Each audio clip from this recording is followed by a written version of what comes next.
హరే కృష్ణ. బ్రహ్మ వైవర్త పురాణంలో యుధిష్ఠిర మహారాజు వైశాఖ శుద్ధ ఏకాదశి యొక్క మాహాత్మ్యం, వ్రతాచరణ, దాని వివరాలు తెలియచేయమని కృష్ణుడిని కోరినప్పుడు కృష్ణుడు, ధర్మరాజా, ఈ ఏకాదశి వివరాలు వశిష్ఠ మహర్షి తెలియచేశారు. త్రేతాయుగంలో శ్రీరామచంద్రుడు వివాహం అయిన కొంతకాలానికి వివిధ కష్టాలు, ఇబ్బందులు ఎదుర్కొన్నాడు.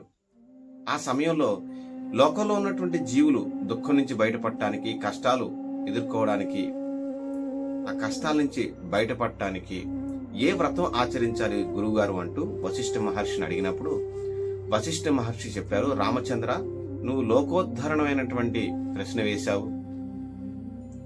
ఇది చాలా మంచి ప్రశ్న. లోకంలో ఉన్న ఎవరైనా సరే రామ అనే 2 అక్షరాలతో కూడుకున్నటువంటి నీ నామాన్ని జపిస్తే చాలయ్యా, అన్ని పాపాలు తొలగుతాయి. వైశాఖ శుద్ధ ఏకాదశికి మోహిని ఏకాదశి అనేటటువంటి నామం ఉంది. ఈ నామంతో కూడుకున్నటువంటి ఈ ఏకాదశి వ్రతాన్ని ఎవరైతే ఆచరిస్తారో వారు కూడా తమ సకల పాపాల నుంచి, కష్టాల నుంచి, దుఃఖాల నుంచి బయటపడతారయ్యా. దీనికి నీకొక కథ చెప్తాను విను అంటూ వశిష్ఠుడు మోహిని ఏకాదశి గురించి వివరించారు. పూర్వం సరస్వతి నదీ తీరంలో భద్రావతి నగరంలో ద్యుతిమానుడు అనేటటువంటి రాజు పరిపాలన చేస్తున్నాడు. ఆయన ఏలుబడిలో అంతా చక్కగా ఉంది, రాజ్యం అంతా సుభిక్షంగా ఉంది. ఆ రాజ్యంలో ధనపాలుడు అనేటటువంటి ఒక వైష్ణవుడు చక్కగా వ్యాపారం ద్వారా సంపదలు గడించి అన్ని పుణ్యకార్యాలు చేస్తున్నాడు. ఆసుపత్రులు ఏర్పాటు చేయడం, సత్రాలు ఏర్పాటు చేయడం, చెరువులు తవ్వించడం, విద్య నేర్పించడం, ఇలాగా అన్ని దాన ధర్మాలు చేయడం, గోదానాలు చేయడం లాంటివన్నీ. అయితే ఆయనకి ఒక కుమారుడు ఉన్నాడు. 5 కుమారుల్లో చివరివాడు. వాడి పేరు దుష్టబుద్ధి. పేరుకు తగ్గట్టుగానే అన్ని చెడ్డ పనులు చేయడం, మద్యం, మాంసం, జోదం, వ్యభిచారం, ఇలా అతను అన్ని తప్పులు చేస్తూ ఒకనాడు తండ్రి కంట ఒక వేశ్యతో కనిపించినప్పుడు తండ్రి అతన్ని గృహ బహిష్కారం చేశాడయ్యా. దాంతో అతను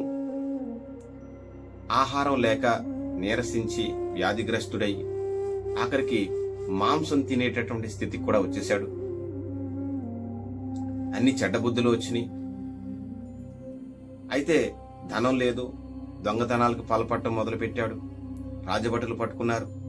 అతన్ని రాజు దగ్గరికి తీసుకువెళ్తే రాజ్య బహిష్కరణ చేశాడు. దీంతో అతను అడవుల పాలయ్యాడు, ఇక్కట్ల పాలయ్యాడు.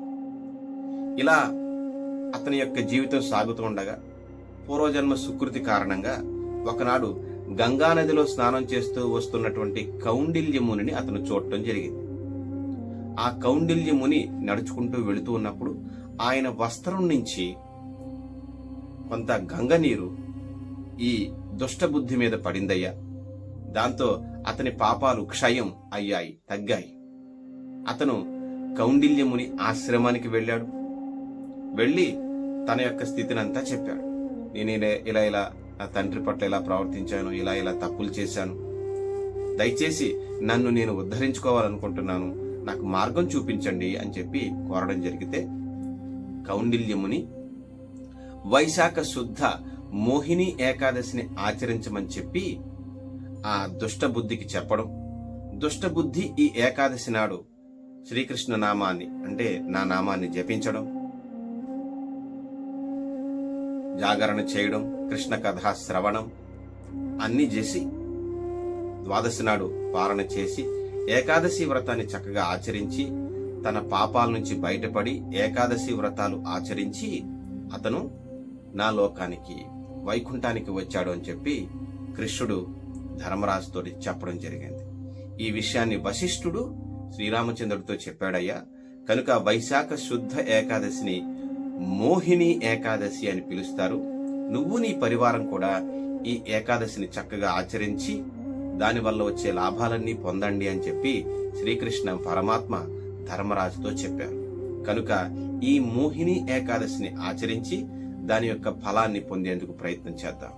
హరే కృష్ణ కృష్ణ కృష్ణ హరే హరే, హరే రామ రామ రామ హరే హరే.